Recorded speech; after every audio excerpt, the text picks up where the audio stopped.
Purihin po ang Panginoong Diyos, no? I-welcome po natin yung mga hindi natin na-welcome kanina, si Sister Myra, Sister Estrella from Pangasinan, Sister Myra dito sa Milton Keynes, hindi natin siya na-welcome kanina. Meron pa po ba yung late na dumating, si Ninang Josie, no? Okay, so tayo po'y mag-aral na ng mga salita ng Diyos. Buksan po natin yung ating mga Biblia sa Aklat ng Mateo. Doon po tayo sa ika-11 kabanata.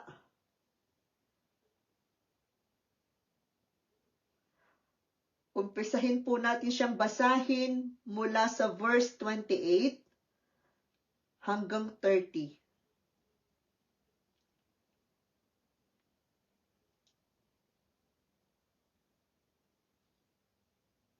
Mateo chapter 11, verse 28 to 30. Basahin po natin siya ng sabay-sabay. Sabi po ng salita ng Diyos, lumapit kayo sa akin, kayong lahat na nahihirapan at nabibigatang lubha. Sa inyong pasanin at kayo'y bibigyan ko ng kapahingahan. Pasanin ninyo ang aking pamatok at sundin ninyo ang aking mga itinuturo, sapagkat ako'y maamo at mapagpakumbabang loob. Matatagpuan ninyo sa akin ang kapahingahan. Sapagkat madaling dalhin ang aking pamatok at magaan ang pasaning ibinibigay ko sa inyo. Panginoon, marami pong salamat sa oras na ito, Lord, na muli kami po ay mag-aaral ng iyong mga salita. Tulungan niyo po ang bawat isa sa amin, Panginoong Diyos. Bigyan niyo po kami ng pangunawang espiritual, Panginoon, ng maunawaan po namin at maipamuhay ang mga salita mo. Marami pong salamat, O Diyos, na tunay nga po ng mga salita mo ang nagbibigay kalakasan sa amin, babago ng aming mga buhay. Lord, at tinuturuan mo po kami kung paano mabuhay sa mundong ito, Panginoong Diyos, ng matagumpay. Marami pong salamat, Panginoon, sa higit sa lahat sa presensya mo. Marami pong salamat sa mga biyaya mo, Panginoon, at sa mga sobra-sobrang pagpapala mo. Dalangin ko po, Lord, na buksan niyo po ang aming mga espiritual na mga mata nang makita po namin, Panginoon, ang kabutihan mo sa bawat isa sa amin. Marami pong salamat, Lord. I acknowledge, Lord, na kung wala po kayo, hindi ko po kakayaning magbahagi. Subalit, Lord, sa pamamagitan ng banal na espiritu, tutulungan niyo po ako, Panginoon. Gamitin niyo po ako, O Diyos. Pawang mga salita mo lamang po ang lumabas sa aking mga bibig. Pangalan niyo po ang siyang maitaas at mapapurihan. Sa pangalan ni Jesus aming dalangin. Amen. Purihin po ang Diyos. Dito po sa aklat ng Mateo, no, dito makikita natin dito yung isang imbitasyon ng ating Panginoon. Napakaganda ng imbitasyon niya sa bawat isa sa atin. Yung sinabi niyang, lumapit kayo sa akin. No, yung lumapit kayo sa akin, kayong lahat na nahihirapan at nabibigatang lubha. Sa inyong pasanin at kayo'y bibigyan ko ng kapahingahan. Itong imbitasyon ng ating Panginoon na ito ay para sa lahat. Para sa lahat po ito, no? Kasi alam ng Panginoon, no, na hindi natin kakayaning mabuhay nang wala siya. Kaya sabi niya, lumapit kayo sa akin. Kasi siya yung katotohanan, siya yung daan, at siya yung buhay. Di ba, no? Sa John 14 verse 6, I am the truth, the way, and the life. No one comes to the Father except through me. I am the way, the truth, and the life. No one comes to the Father except through me. So, siya yung daan, siya yung katotohanan, at siya yung buhay. So, alam ni God na kapag wala siya sa buhay ng isang tao, hindi magkakaroon ng kapayapaan ang isang tao. Amen, no? Kaya tayo po na mga nananampalataya na sa kanya. Tayo po na mga anak niya na, tayo po na nagsuko na ng buhay natin sa kanya.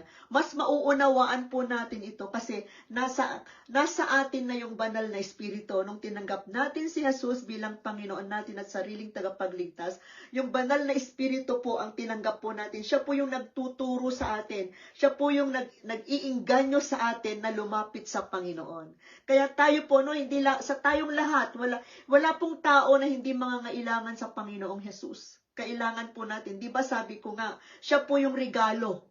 Siya po yung regalo na dapat meron ang isang tao. Kasi kung wala po si Jesus sa buhay ng isang tao, hindi po natin makakamtan yung tunay na kapahingahan. Hindi natin makakamtan yung tunay na kagalakan. Hindi natin makakamtan yung kapayapaan na hinahangad ng ating buhay. Amen? Yung kasaganahan sa Panginoong Jesus lamang po natin yan makukuha.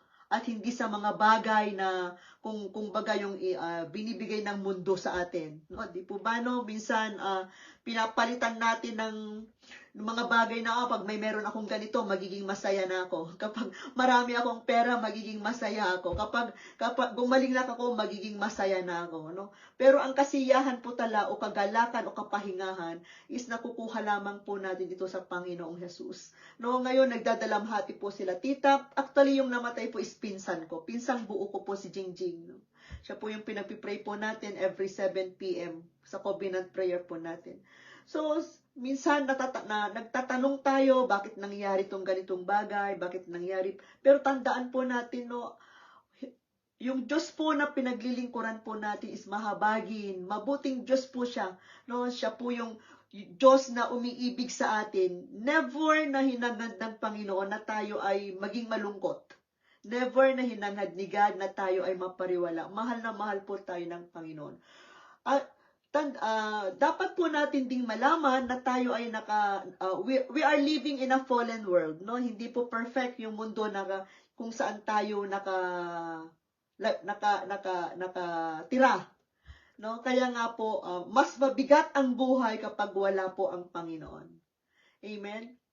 So, yung tanging masasabi ko po dito, tama yung sabi ni Brother Mike, walang salita na aakma para ma-comfort po yung mga nagdadalamhati. Tangi ang dalangin po natin is madama nyo yung yakap ni God sa mga oras na ito.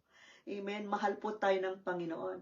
Na-bless po ako doon sa message ni Isa. Si Isa yung anak ni Jingjing na kaisa-isa niyang anak. Wala na siyang tatay, wala na rin siyang nanay now. Pero ang sabi niya is masakit mama, pero sabi niya it's better kasi hindi na kita nakikitang nagsasuffer. No, 12 years old yun yung salita ng batang 12 years old kasi 'di ba masakit nga nakikita nating nagsasuffer yung may sakit. Amen. So kakayanin po natin yan sa grasya ng Diyos. Kaya nga ang imbitasyon ng Panginoong Jesus ngayon is lumapit tayo sa Kanya. Amen. Lumapit tayo sa Kanya. Kasi sa Kanya lamang natin makukuha yung kapahingahan na ating gusto. Amen. Yung kapahingahan po na sinasabi ko, ito po yung kapahingahan na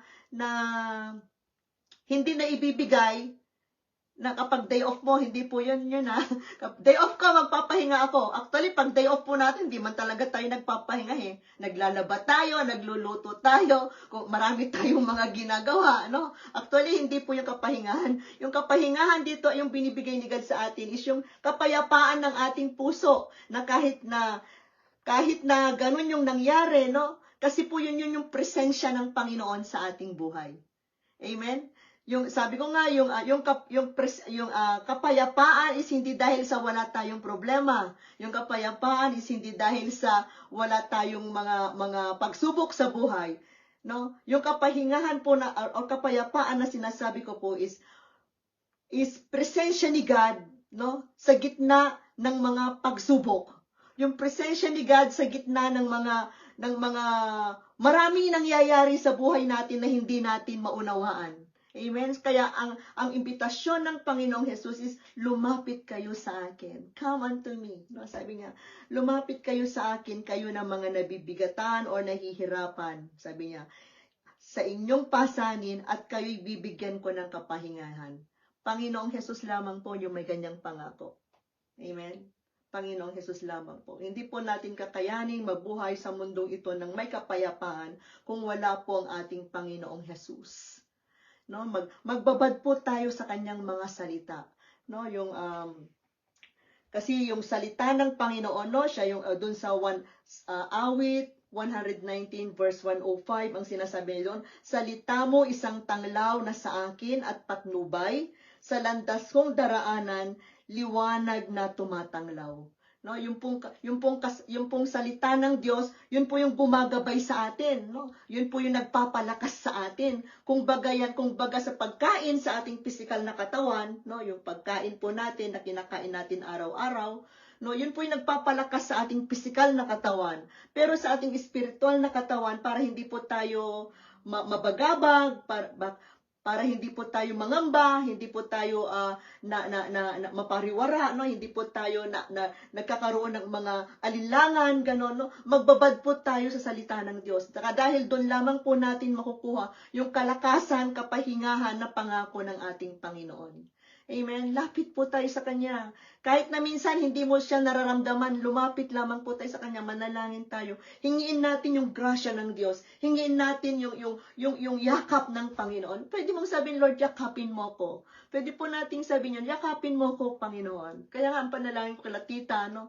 Yakapin mo sila, o Diyos, madama nila yung yakap mo. Kasi kapag nadama nila yung yakap mo, no? Sapat na po yun na magkakaroon po tayo ng lakas. Amen. Amen po, no? Tandaan po natin, tignan po natin yung mabuti sa bawat sitwasyon. Makita po natin, no, kapag nagbababad po tayo sa salita ng Diyos, nag-aaral tayo ng salita ng Diyos, makikita natin yung mabuti sa sitwasyon na alam natin ay very unpleasant po siya. No, nakaka-bless naman po si tita kahit na nandun sila sa punerarya ngayon, no, naka-online po sila. So, purihin po ang Diyos. Kailangan po natin to, no, ito po yung magbibigay kalakasan sa atin. We'll pray for you, tita, later, no.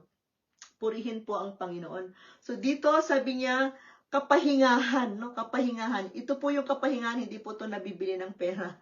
Maraming taong maraming pera pero walang kapahingahan, walang kapayapaan, walang peace. No, tayo, no, hindi man sobra-sobra yung pera natin, pero namimit naman ni God, no, napoprovide naman ng Panginoon yung ating mga pangangailangan. Di po ba, no? Wala pong anak ng Diyos na naghihirap. Amen. Tandaan din po natin, no, sabi nga doon sa mga awit 103, ang buhay ng isang tao ay para lang itong damo. No, kumbaga, para lang itong bulaklak sa parang. Kaya nga po yung buhay po natin is maiksi lang talaga. Amen, maiksi lang po ang buhay ng isang tao. Kaya tayo po, no, yung buhay na binigay sa atin ng Panginoong Diyos, no, gamitin po natin ito. Gamitin po natin ito sa ikakalwalhati ng Panginoon. Amen. Pag-aralan natin yung salita ng Diyos. Purihin po ang Diyos. One thing lang na gusto ko lang i-share, no, si Jingjing, no, nagkaroon po kami ng Bible study 1-to-1, tita, no, siguro alam mo yon. Nagkaroon kami ng Bible study 1-to-1. Hindi matagal, siguro naka 3, 4, 5 beses din siya. Pero one thing na assurance ko po sa inyo is si Jingjing po is may pananampalataya sa Panginoon, no. Mahal niya rin po ang Diyos. At in-acknowledge din niya yung mga pagkukulang niya sa Panginoon. No? So yun po yung pinakamaganda doon na makita po natin. Bagamat pumanaw na siya, pero ligtas po yung kaluluwa niya. Ganun po, lahat naman po tayo, wala pong forever dito sa mundo. Lahat po tayo ay papanaw sa mundong ito kasi hindi po ito yung permanenteng lugar po natin. Ito po yung lugar na kung saan natin this is the place wherein makapag-prepare po tayo sa forever na life. Amen? Yung doon sa piling ng ating Panginoon. Masakit po yung paghihiwalay dahil mahal natin yung mga mahal natin sa buhay na pumanaw. Pero po, no, ang dapat na makita po natin doon is ligtas po sila. Makita po natin doon is yung magandang yung plano ng Diyos, no, sa kanila. Hanggang doon lang siguro talaga yung binigay ng Diyos na buhay niya. Amen? Pasalamatan pa rin po natin ang Diyos dahil sa nagkaroon siya ng, very young po siya, 38 years old. Pero, for me, sabi nga ni Isa, hindi niya na nakikitang naghihirap yung mama niya. Amen? No? So, kaya tanggapin po natin yun ng maluwalhati. Hindi po nagbabago ang pag-ibig ng Diyos sa bawat isa sa atin. Hindi po nagbabago yung pag-ibig ni God. Dapat po, kumbaga, si God po yung nagbigay ng buhay, siya lamang po yung makakapagkuha nito. Amen? Mahalin po natin ang Diyos. Marami pa pong pagpapala ang nakalaan sa atin. Amen? So, lapit po tayo sa Kanya, no? Lumapit lamang po tayo sa Kanya. Magbabad po tayo sa Kanyang mga salita. Amen? Patuloy lamang po tayong manalangin. At huwag po tayong bibitaw, huwag po tayong mag-give up. Patuloy po tayong lumapit sa Panginoon. Amen? Ganun po yung gawin po natin. Tapos na po yung, tapos na yung biyahe ni Jingjing, no? Tayo, bumibiyahe pa lang tayo. No, bumibiyahe pa lang tayo. So, gawin po natin yung mga dapat natin gawin. Papapurihan natin po ang Panginoon. No, mahal na mahal niya po tayo. Purihin ang Diyos. Ang pangalawa po naman, sabi ng Panginoon dito is, pasanin ninyo ang aking pamatok at sundin ninyo ang aking mga itinuturo. Sapagkat ako'y maamo at mapagpakumbabang loob, matatagpuan ninyo sa akin ang kapahingahan. Again, no, dun sa verse 28, ang pangako ni God doon, kapahingahan. Ganon din sa verse 29, no? May pangako din siyang, matatagpuan nyo sa akin ang kapahingahan. No, yung kapahingahan po talaga is napaka-importante niyan. Kasi minsan kahit na tayo nagpapahinga physically, no? hindi nagpapahinga yung mga isip natin, magulo pa rin, no? Pero dito yung kapahingahan nga po dito is totally na pagtitiwala sa Panginoon. Kapag nagtitiwala po tayo sa Diyos, no, lumalapit tayo sa Kanya, amen, ng buong puso, no, matatagpuan po natin yung kapahingahan. Sa Kanya po natin i-unload yung mga laman ng puso natin, no, kapag nai-unload po natin ito sa Panginoon, magkakaroon po tayo ng kapahingahan. Sabi niya, pasanin ninyo ang aking pamatok. Alam niyo po ba yung pamatok? Yung pamatok is yung nilalagay po dito yun sa likod ng kalabaw. Di ba pag nag-aararo po yung magsasaka, may nilalagay po dito na pamatok. So tinatanong ko kanina si Pastor Edo, ano ba yung pamatok? No, yung yoke, no? Yun pala is ang pamatok is nakakatulong yun tumutulong. Kung bala tinutulungan niya yung panghila, no? Panghila, tinutulungan niya yun. At nakakatulong siya sa paghila kung ano man yung hinihila niya, yung pamatok, yung nilalagay dito. May nakarugtong na mga araro doon, no? Yung pamatok. Yung pamatok po dito na sinasabi ng Panginoon is parang you will allow him to be under his rule, no? I-allow siya yung natin, siya yung magtuturo sa atin ng mga kaparaanan niya. Kaya nga sabi niya dito, sundin ninyo aking mga itinuturo. Amen? Dapat matutunan po natin yung kaparaanan ni God. Dahil yung kaparaanan ni God is mas magaang, mas mabuti, at makakabuti sa atin. Amen? Yung paggabay ng Panginoon at pagtuturo niya sa atin, at yung ay mas magaang, no, mas madali, actually yung kaparaanan ni God kaysa sa mga alam nating kaparaanan. Amen? Kaya nga po meron po yung salita ng Diyos na ating pinag-aaralan every time na nagba-Bible study tayo, every time na nag-church po tayo, yung salita ng Diyos yung nagbibigay sa atin ng kalakasan. Di po ba, no? Amen, no? Minsan, yung punta tayo sa church, bulong-gulo yung isip natin kapag nakarinig ka ng salita ng Diyos, na-encourage ka, no? Na okay ka na naman. Di po ba, no? Di po ba, no? Kumbaga yung salita ng Diyos is nagpapalakas talaga sa ating sa ating pananampalataya. Nagpapalakas even sa ating mga katawan, no? Nagpapalakas po siya. Lumalakas po tayo kapag tayo po ay nakakarinig ng salita ng Diyos. Amen. So napakahalaga yung kaparaanan at pagtuturo at pagtutuwid ng ating Panginoong Diyos at paggabay niya, no? Ay madali po yun. Hindi magbibigay sa atin ng paghihirap, kundi magbibigay ito ng kagaanan sa ating buhay. Amen? Amen po, no? Kaya minsan, pag ayaw nating magpaturo, tayo rin po yung mahihirapan. Pag ayaw nating sumunod, tayo din po yung mahihirapan.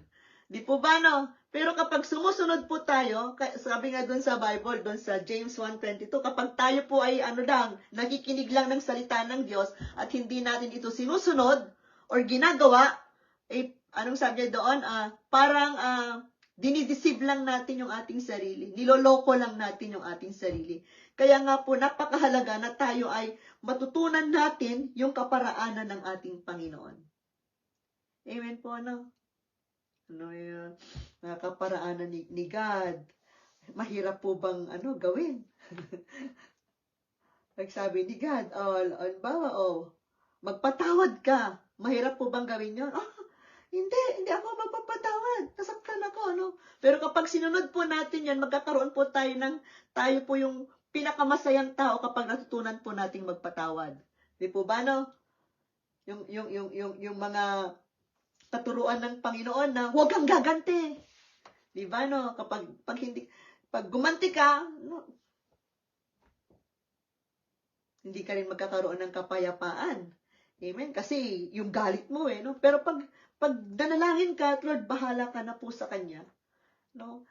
Yun po is magkakaroon po tayo ng kapayapaan. Dahil hindi po natin sinusunod yung gusto na natin, kundi tinusunod po natin yung katuruan ng ating Panginoon. Amen po, no? Kaya tayo po ay magpaturo sa Panginoon sa Kanyang pagtutuwid. Doon po tignan po natin doon sa, I think that's 2 Timothy, sa 1 Timothy, tignan po natin doon yung sinasabi po ng salita ng Diyos.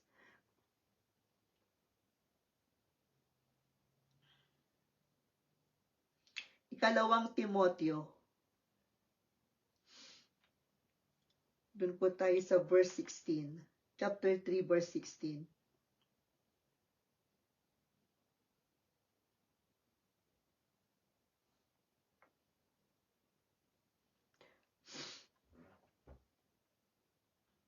Ang lahat ng kasulatan ay kinasihan ng Diyos at nagagamit sa pagtuturo ng katotohanan, sa pagtatama sa maling katuruan, sa pagtutuwid sa likong gawain, at sa pagsasanay para sa matuwid na pamumuhay, upang ang lingkod ng Diyos ay magiging karapat-dapat at handa sa lahat ng mabubuting gawain.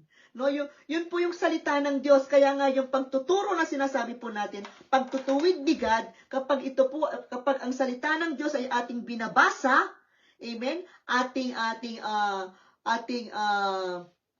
pinakikinggan at ipinapamuhay, ito po ay nagtuturo ng katotohanan. Amen, katotohanan. Sa pagtatama sa maling katuruan. Kasi parati ko po itong sinasabi na marami tayong katuruan, no? Marami tayong nakagisnan na maling katuruan. Na kapag binasa po natin yung salita ng Diyos, abay wala naman pala doon yung mga nakagisnan nating katuruan. Di po ba, no? Kaya yung kapag nagbabasa po tayo ng salita ng Diyos, no? Matututunan po natin yung mga kaparaanan ni God. Amen? Matututunan po natin yung mga alituntunin ng Panginoon. Matututunan po natin yung mga alam nating matuwid, no? Matuwid na paggabay ng Diyos sa atin. Amen? So dito sabi niya, pagtuturo ng katotohanan, pagtatama ng maling katuruan, sa pagtutuwid sa likong gawain, at pagsasanay sa matuwid na pamumuhay. Amen. Yun po yung mga tinuturo ni God sa atin. Yun po yung mga gusto niyang matutunan po natin. Amen. Hindi sa mga nakagawian natin. Ito na yung nakagawian ko Ito na yung nakagawian ko na buhay. Mula nung nagkaisip ako at hanggang ngayon, hindi ko nababaguhin yung mga natutunan ko sa mga ninuno ko. Hindi ko nababaguhin yung mga nakagisnan kong kaugalian. No? Mostly po ng mga nakagisnan po natin, wala po yan sa Biblia. Kaya nga po minsan, no, kapag dumadanas tayo ng mga pagsubok, matinding pagsubok, hindi natin siya kinakaya. Kasi yung sinusunod natin is yung mga katuruan ng ating mga ninuno. Dapat po ang sinusunod po natin yung katuruan ng Biblia. Amen? Yung katuruan ng Panginoong Hesus. Sigurado, kapag natutunan po natin yung pagtuturo ng Panginoong Hesus, yun po yung sinasabi niya, magaang. Amen? Hindi ka sasablay. Magiging matagumpay ang ating pamumuhay kasi meron siyang gabay. Yung turo po ng ating Panginoong Diyos, no? Yun po yung, di ba, nandun siya sa yun po yung turo niya. Yung turo niya doon sa ang mga salita ko, anak, ay huwag mong kalimutan. Tingnan natin muli, parati ko pong binabanggit ito sa aking mga pangangaral ng salita ng Diyos. Kung titignan po natin doon sa Kawikaan, no, doon sa chapter 3 verse 1, anak ko, sabi niya, ang aral ko ay huwag mong lilimutin. Lahat ng aking utos, isipan mo'y itanim. Upang araw mo'y tumagal, humaba ang iyong buhay, at magiging masagana sa lahat ng kailangan. So yung salita ng Diyos, yung mga turo ng Panginoong Hesus, no? Ito yung mga naibibigay niya. Nagbibigay siya ng mahabang buhay, nagbibigay siya ng masagana sa lahat ng ating mga pangangailangan. So wag po natin itong iwawalay sa atin. No, dumadanas man tayo ng pagsubok, no, wala ka mang problema or may problema ka, parati ka pa rin magbabasa ng salita ng Diyos kasi yun po yung magtatawid po sa atin sa mga kahirapan. Yun po yung magtatawid po sa atin sa mga problema po natin. Mapagtatagumpayan po natin yung ating mga pagsubok dahil po sa makapangyarihang salita ng Diyos. Amen. No? Amen po, dumadanas man tayo ng mga pagsubok sa buhay pero hindi ka ganun ka-affected. No, hindi ka ganun ka-affected kasi yung salita ng Diyos, no, doon tayo nakatayo sa salita ng Diyos. Amen. No, mahal na mahal po tayo ni God.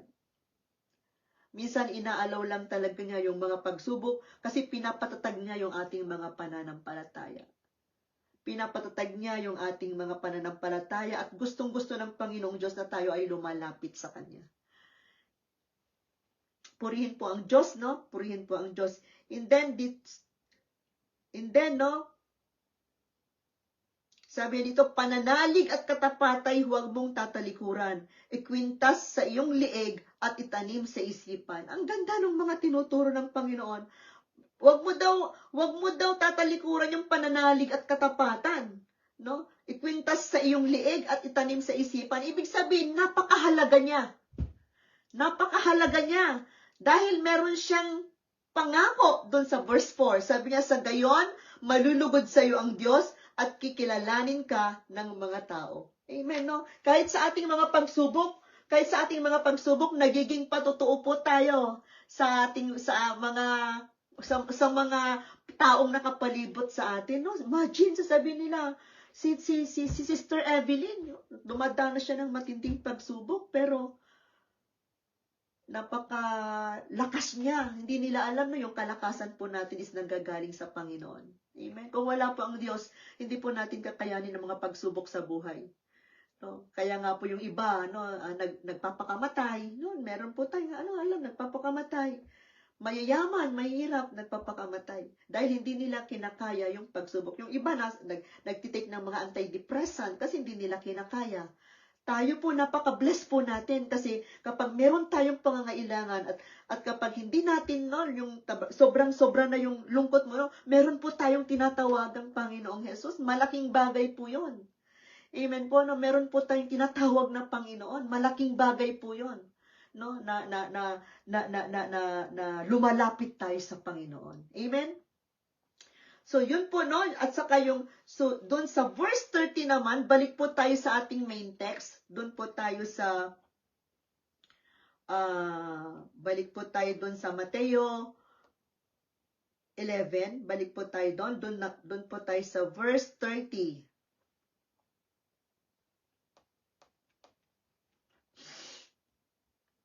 Sapagkat madaling dalhin ang aking pamatok at magaan ang pasaning ibinibigay ko sa inyo. Amen? Magaang, no? Ibig sabihin hindi burdened, hindi mabigat yung mga tinuturo sa atin ng Panginoon. Hindi kung baga kaya nating gawin sa tulong ng banal na espiritu. Amen, no? Ay kaya, no, halimbawa, no, nagdadanas, kung ang tao na walang Panginoon, no, kung walang tinatawag, lahat naman, sabi niyo, lahat naman tumatawag sa Diyos, no? Agree naman po ako doon. Pero yung may pananampalataya sa Panginoon, pag tumawag siya sa Diyos, napapalakas po siya. Amen?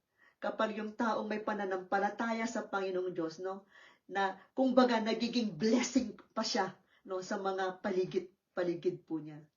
Amen? No, napakahalaga po ng presensya ng Diyos. Basta ang gagawin lamang po natin is, at din po tayo sa mga pangako ng Diyos. Punong-puno po yung Biblia ng pangako ng Panginoon. Hawakan po natin yung mga pangako ni God. Kasi ang Diyos na nangako ay tapat. Tapat po ang Diyos sa kanyang mga pangako. Amen? Pag sinabi niya hindi kita pababayaan or iiwanan, hindi niya po tayo pababayaan or iiwanan. Manalig po tayo doon. Maniwala po tayo doon. Amen? Magtiwala po tayo sa mga salita ng ating Panginoon. Mahal na mahal niya po tayo. So ang ano lamang po natin is sumunod, no, sa mga kautusan ng ating Panginoon. Purihin po ang Diyos. Amen? So, yung kapahingahan po na kailangan, no, na kailangan ng isang tao, ay sa Panginoong Jesus lamang po natin ito matatagpuan. Amen po, no? Kaya, sa buhay po natin,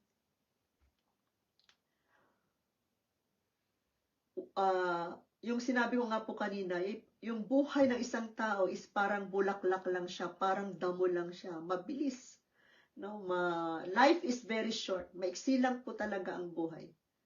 Pero ang sabi ko nga po is hindi natin alam yung mangyayari kinabukasan, pero dapat po tayo is naghahanda po tayo parati. Amen. Mahal na mahal po tayo ni God. Naghahanda po tayo parati. Yung life natin dito sa lupa, yun po yung time ng ating paghahanda. Kasi yung susunod na buhay is yun po yung forever. Yun po yung forever. Yun po yung walang hangganan na. No? Yun na po yung totoong buhay. Amen? So, tayo po na nananampalataya sa Panginoon, huwag po tayong susuko. Mabigat man yung mga pinagdadaanan natin. No? Madami man tayong pinagdadaanan, huwag po tayong susuko. Amen? Hindi pa tapos yung hindi pa tapos yung journey natin dito sa lupa. Basta magpatuloy lamang po tayo. Magpatuloy. Kasi si God, alam niya po kung kailan, no? Kung kailan niya ibibigay yung mga hinihingi natin. Amen? At wag po tayong tatalikod sa Kanya. Hindi man binigay ni God yung mga hinihiling natin kasi meron po siyang purpose. Meron kaparaanan ng Panginoon. No, pwedeng sabihin, pwede nating minsan sabihin, nagpray tayo, bakit hindi pinagaling? Pinagpray naman natin, bakit hindi siya gumaling? Amen? No, sa mga bagay po na ganun. Basta ginawa po natin yung ating tungkulin, nanalangin tayo, no? Panginoon pa rin po, no? Panginoon pa rin po yung ang may kontrol ng ating buhay. Amen. At saka ang mahalaga po doon is napakaganda po noon na kahit na nagdadanas tayo ng pagsubok, lumalapit pa rin tayo sa Panginoon. Nandun pa rin tayo sa Kanya. Yun po ay isang kasi ang gusto ng demonyo sa atin is sisihin natin ng Diyos. 'Di ba, no? Doon sa tandaan natin doon sa Juan chapter 10 verse 10, no? Makikita natin doon yung layunin ng demonyo. Yung layunin ng demonyo is, yung demonyo po kasi siya yung magnanakaw, no? Para lamang magnakaw, yun yung layunin ng demonyo, pumatay at manira. Pero yung layunin ng Diyos sa atin ay magkaroon ng buhay na masagana at ganap. Yun parati po, no? Paano po magkakaroon ng masaganang ganap? Ganito na ngayong nangyari. Minsan hindi pa po natin yan nauunawaan, pero mauunawaan natin yan later. Amen po, no? Tandaan po natin, doon po tayo tumayo sa mga pangako ng Panginoon. Ulitin ko po, no? Imbitasyon ni Jesus sa atin ay lumapit tayo sa Kanya. Pasanin natin ang Kanyang mga pamatok dahil ito ay magaang. Amen? Ito ay nagtuturo sa atin sa pagtutuwid at manangan tayo sa mga pangako niya. Makakamtan natin yung kapahingahan, no? Yung kapahingahan na kay Jesus lamang nanggagaling. Amen? Purihin po ang Diyos, no? Ngayong gabing po ito, ipagpipray po natin si Tita Evelyn, yung buong pamilya po nila, ipagpray po natin sila, no? Kailangan po nila yung panalangin po natin sa oras na ito na sila ay nagdadalamhati, no? At i-provide din ni God yung kanilang mga pangangailangan. At sa mga tayo po na may mga prayer request din po, no, na tutugunin po ni God yan according to His own timetable. Manalangin po tayo. Panginoon, marami pong salamat muli, Lord, na in-encourage mo po kami sa iyong mga salita. Tunay nga po, Panginoong Diyos, na yung imbitasyon mo sa bawat isa sa amin, Panginoong Diyos, ay kami po ay lumapit lamang sa inyo, Panginoon. Bibigyan mo po kami ng kapahingahan. Lord, patuloy po, Panginoon, itaas mo yung antas ng aming pananampalataya. Bagamat, Panginoon, dumadanas ang ilan sa amin sa matinding kapighatian, matinding problema, Panginoon. Subalit, Lord, yung imbitasyon mo na lumapit lamang po kami sa inyo at bibigyan mo kami ng kapahingahan. Lord, kayo lamang po yung nangako ng ganito na alam po namin, Panginoon, kayo po ay tapat sa iyong mga pangako. Tulungan mo po, Panginoong Diyos, ang bawat isa sa amin, especially po si Tita Evelyn, Lord, ang kanyang buong pamilya, sila Ninang Josie, kami po, Panginoon, Lord, dalangin po namin, Panginoong Diyos, na madama namin yung kapahingahan, Panginoon, na pangako mo, Panginoon. Dalangin po namin na maunawaan po namin, Panginoong Diyos, yung mga purpose mo sa aming mga buhay, Panginoong Diyos. Lord, marami pong salamat, Lord, sa buhay ni Jingjing, o Lord, na pinagkaloob po sa kanya. Lord, na nakasama po niya ang kanyang pamilya, Panginoon. Salamat po, Panginoong Diyos, kila Ninang Josie, Tita Evelyn, Lord, na ang buo nilang pamilya, Panginoong Diyos, madama po nila yung yakap sa kanila, Panginoong Diyos, sa pangalan ni Jesus. Ingatan niyo po sila, o Diyos, patuloy po silang manampalataya sa inyo, Panginoon. Lalo pa pong lumakas yung kanilang pananampalataya sa inyo, Panginoon, sa pangalan ni Jesus. Lukuban niyo po sila ng iyong makapangyarihang dugo. Especially yung kanilang mga isip, yung kanilang mga puso, Panginoon. Matuon, Panginoong Diyos, makita nila, Lord, yung kabutihan mo sa sitwasyon na ito, Panginoon, sa pangalan ni Jesus. Salamat po sa mga dumalo rin po dito sa aming Zoom at sa aming Facebook Live, Lord, na may mga pangangailangan.